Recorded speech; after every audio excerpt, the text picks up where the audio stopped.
Charlotte Bronte, the eldest of the three infamous Bronte sisters. Her novels are among the pillars of Victorian blockbusters and double-deckers. Her Jane Eyre is the bane of poor high school students. And if you're thinking about approaching one of her books, think again, because here are 3 reasons why reading any of dear old Charlotte's books is a torture. 1. The language. Charlotte Bronte has a very, let's say, special way with words. Her use of language is simply too beautiful, and I speak not facetiously. It is too beautiful, it is distracting. You cannot help but cut the flow of your reading to stop at passages and sound out the phrases, trace the woven texture of the sentences, and marvel at the choice of words and metaphors. If you dare believe it, there is even sometimes rhythm in the words, as if you're wasting your time on poetry. Often you'll find yourself forced to read out loud to savor the beauty, bask in it, and let it sink in. Imagine the following scenario. You're reading one of her novels, following the plot and the character developments, minding your own business and the business of those characters you're spying on, of course, when all of a sudden something like this hits you. Even to look forward was not to hope.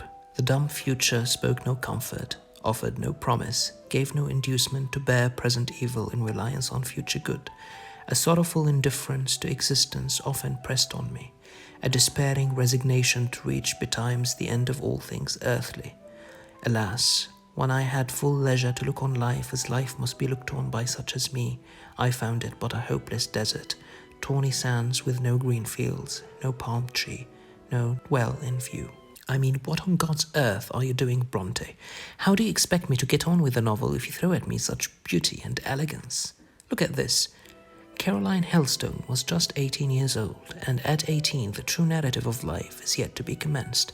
Before that time we sit listening to a tale, a marvelous fiction, delightful sometimes and sad sometimes, almost always unreal. Before that time our world is heroic, its inhabitants half divine or semi-demon. Its scenes are dream scenes, darker woods and stranger hills, brighter skies, more dangerous waters, sweeter flowers, more tempting fruits, wider plains, drearier deserts, sunnier fields than are found in nature overspread our enchanted globe. What a moon we gaze on before that time, how the trembling of our hearts at her aspect bears witness to its unutterable beauty. As to our sun, it is a burning heaven, the world of gods. There is no way to finish the novel with turns of phrases such as these. Come on, you know it, I know it. Not to mention the famous outbursts like, "Do you think because I am poor, obscure, plain and little, I am soulless and heartless? You think wrong. I have as much soul as you, and full as much heart, and if God had gifted me with some beauty and much wealth, I should have made it as hard for you to leave me as it is now for me to leave you." No, this will not do. 2. Metaphors and abstractions. I mentioned in number 1 metaphors as part of language, but Charlotte Bronte is audacious enough to make her extended metaphors and abstractions quite interesting in themselves. The protagonists often hold conversations with abstractions such as soul and reasons, and these have their own personalities and characteristics. They speak back, they chide, they encourage, and they briefly become characters in their own right. Who has time for that? Enjoyable as it may be, it is a bit much. In Villette, Lucy Snow is wondering whether someone would write to her. Reason responds, whispers, lays a withered hand, and frostily touches her ears. After a few exchanges in which Lucy pleads and argues with reason, and loses the argument to the stern declaration of the word never, we have the following passage. I groaned under her bitter sternness. Never, never. Oh, hard word. This hag, this reason, would not let me look up or smile or hope. She could not rest until I were altogether crushed, cowed, broken in and broken down. Reason might be right, yet no wonder we are glad at times to defy her, to rush from under her rod and give a truant hour to imagination, her soft, bright foe, our sweet help, our divine hope.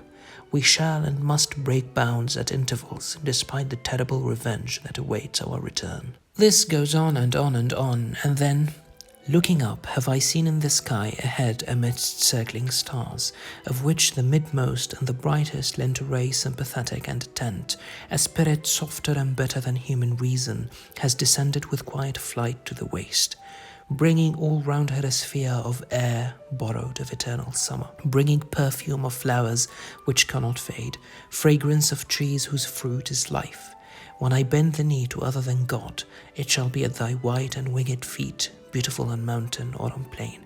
Temples have been reared to the sun, altars dedicated to the moon. O greater glory, to thee neither hands build nor lips consecrate, but hearts through ages are faithful to thy worship, a dwelling thou hast, too wide for walls, too high for dome. Wow. Wow. If that is not wow, I don't know what is. I mean wow, of course, in the worst sense possible. Completely unacceptable. 3. Getting attached. The preceding 2 points, slowly rereading outstanding passages, sometimes out loud, and poring over metaphors as they thickly unpack, make Bronte's books very slow and lengthy reads. I mean, had it not been for the passages in the previous 2 points, this video would have been significantly shorter. And this is only a video about Bronte, not the books themselves. Combine that with how long are actually the books, more than 600 pages each, and you can painfully realize that you will be spending quite some time with any of her novels. Due to her dark powers at prose and storytelling, you will be eerily and unaccountably drawn and absorbed into the world of the novel.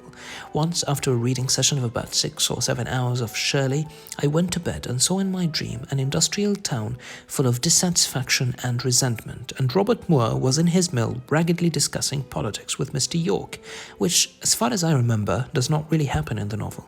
Such intrusion into my subconsciousness is not to be tolerated. You can only imagine how wretched I felt after I finished the novel and had to let go of these characters and their little world that became my own for quite some time. No one needs that kind of heartbreak. 4.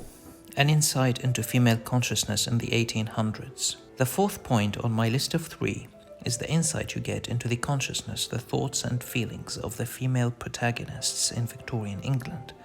So irrelevant, so depressing. Who cares about the workings of the inner life of female human beings almost 200 years ago?